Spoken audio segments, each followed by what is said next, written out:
আসসালামু আলাইকুম। আমি শাহনাজ পারভিন। আজ আবার চলে আসলাম আপনাদেরকে একটা নতুন রেসিপি শেয়ার করার জন্য। রেসিপিটা অতি সাধারণ কিন্তু অসাধারণ। এইখানে আমি চর্বিযুক্ত কিছু মাংস ছোট ছোট করে টুকরা করে নিয়েছি এবং এর সাথে পরিমাণ মতো ছোলার ডাল দিয়ে আমি এটাকে রান্না করব। তো আমি দেখেন এইখানে বেশ মাংসগুলো একেবারেই ছোট ছোট করে কেটে নিয়েছি এবং এর প্রত্যেকটা মাংসের সাথে চর্বি আছে, বেশ কিছু চর্বিও আছে। তো আজকে আমি একটা বাটিতে কিছু ডাল একটা মেজারমেন্ট করে নিয়েছি। এইখানে এক বাটি পরিমাণ ডাল দিয়ে দিলাম। এবার এটাকে আমি পরিষ্কার পানি দিয়ে ধুয়ে নেব। কয়েকবার ধুয়ে নিয়ে এটাকে আমি বেশ কিছুক্ষণ ভিজিয়ে রাখবো। আমি এই ছোলার ডাল এবং মাংস রান্নার রেসিপিতে কি কি ইনগ্রিডিয়েন্টস ইউজ করছি সেটা আপনাদেরকে এখন একটু দেখিয়ে দিব।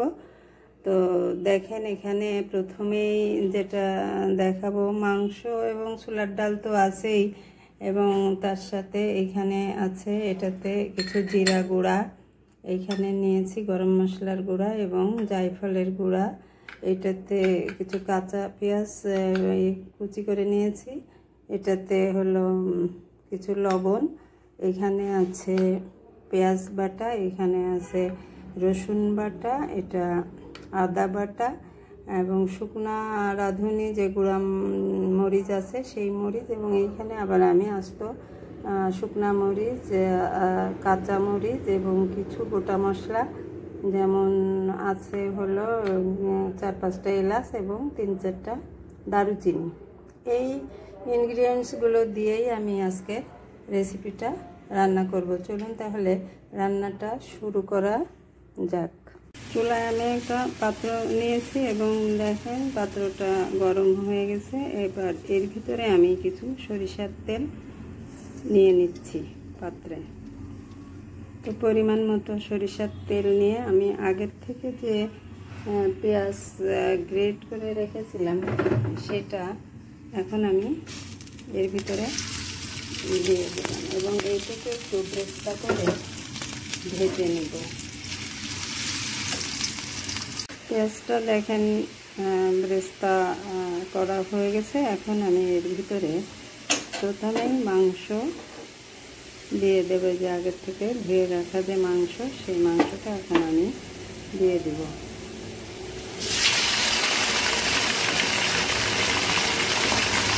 মাংসগুলো দিয়ে তারপরে একে একে সমস্ত ইনগ্রিডিয়েন্টসগুলো এখানে আছে সেগুলো ইউজ করবো, যেগুলো আমি আপনাদেরকে আগে থেকে দেখায় দিয়েছিলাম।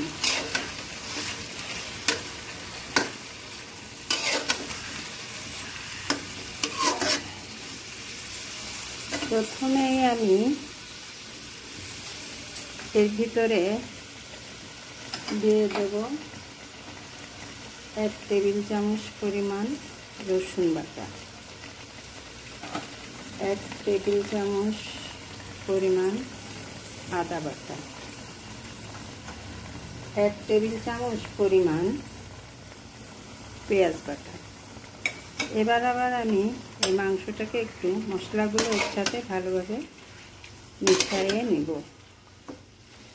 তো মেশানো হয়ে গেল। এখন আমি এতে একে একে সমস্ত মশলাগুলো দিয়ে দেবো। এখন আমি 1 চামচ গরম মশলার গুঁড়া, 2 চামচ পরিমাণ, 4 চামচ দিয়ে 2 চামচ পরিমাণ জিরার গুঁড়া,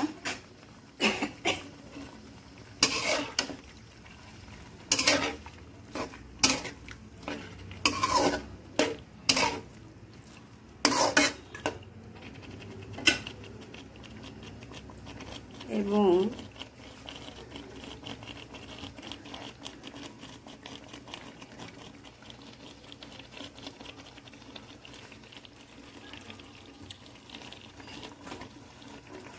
দিয়ে দিচ্ছি শুকনা মরিচের গুঁড়া স্বাদ মতো আপনারা যে যেমন ঝাল খেতে পছন্দ করেন তেমন পরিমাণে দিয়ে দেবেন। পরিমাণ বাড়ানো কমানো আপনাদের ব্যাপার।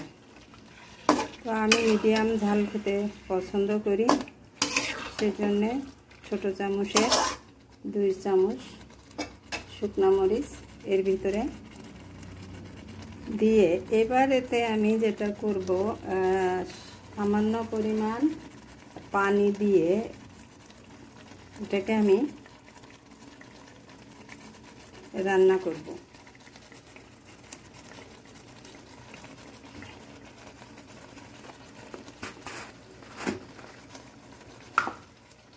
এবং পানি দেওয়ার আগে যেটা করছি যে স্বাদ মতো লবণটা দিয়ে তারপরে এটাকে আমি আধা ঘন্টা রান্না করব। যেহেতু ছোলার ডাল সিদ্ধ হয়ে যায় তাড়াতাড়ি, সেই কারণেই মাংসটা আমি আলাদাভাবে একটু পানি দিয়ে 30 মিনিট সিদ্ধ করে নেব। তো এখন আমি পানি দিয়ে দিলাম। এবার আমি চুলার আঁচটা বাড়িয়ে দিয়ে 30 মিনিট সিদ্ধ করে নেব। মাংসটা সিদ্ধ হয়ে গেছে।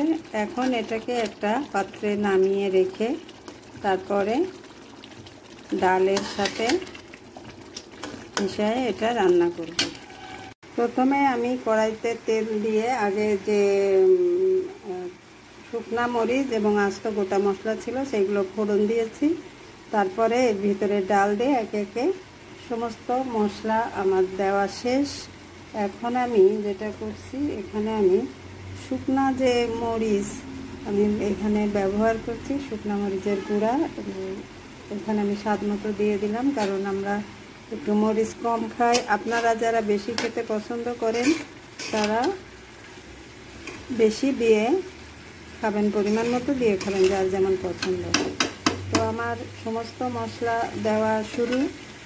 তো এখন আমি যেটা করব সেটা হচ্ছে যে এর ভিতরে আমি পরিমাণ মতো পানি দেব এবং পানি দিয়ে এটাকে কিছুক্ষণ সিদ্ধ করে নেব। অর্থাৎ অল্প একটু সিদ্ধ হয়ে গেলেই আমি এর সাথে মাংস অ্যাড করে দিব এবং এর সাথে আমি একটা নতুন মশলা, যেটা আমার গোপন রেসিপি, সেটা ইউজ করব সব শেষে।